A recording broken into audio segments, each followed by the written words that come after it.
On Commerce Street, near the corner with Presa, was Brock's bookstore, a multi-story shambles of a literary trove resembling the remnants of a library that had been exploded in a cannonade during the Texas Revolution.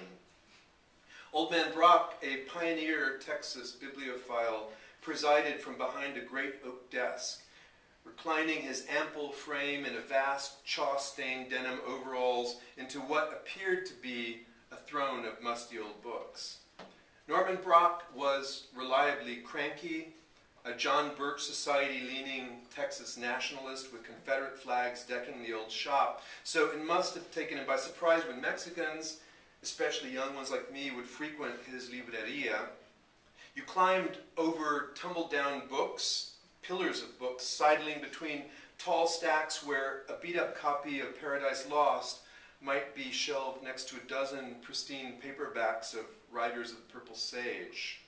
But I found books there that I'd never heard of, strange books that changed the way I saw the world, like Immanuel Velikovsky's Earth in Upheaval with its story of the celestial cataclysms that created our solar system.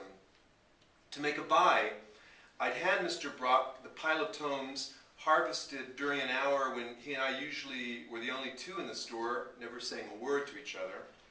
He listened to country western music on a tinny transistor radio, lost in his own reading and a cloud of cigar smoke. He had mostly gray, bushy hair with a bulldog's mien, a bedraggled Mark Twain gone to seed.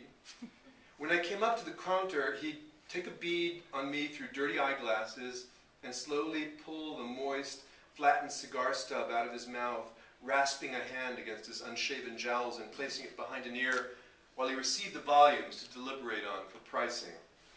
Sometimes he'd eyeball a book, toss it aside and mumble, "Ain't for sale."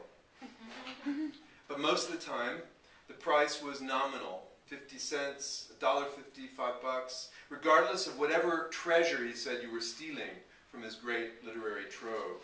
And he'd offer his own version of literary criticism.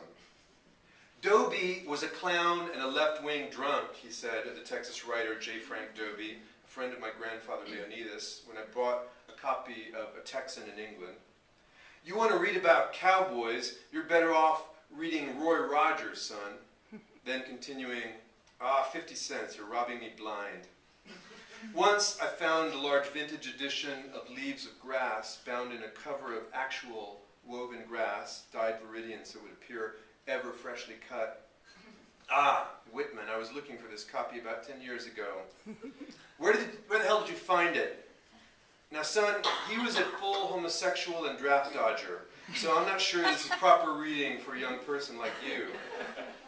A pause for his deep tobacco-resined baritone chortles, then 50 cents.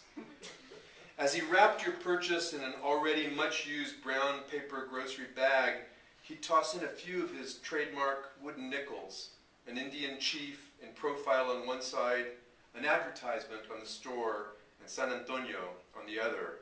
In 1968, visit the Alamo, the Tower, Hemisphere, and Brock's bookstore. Thanks, y'all.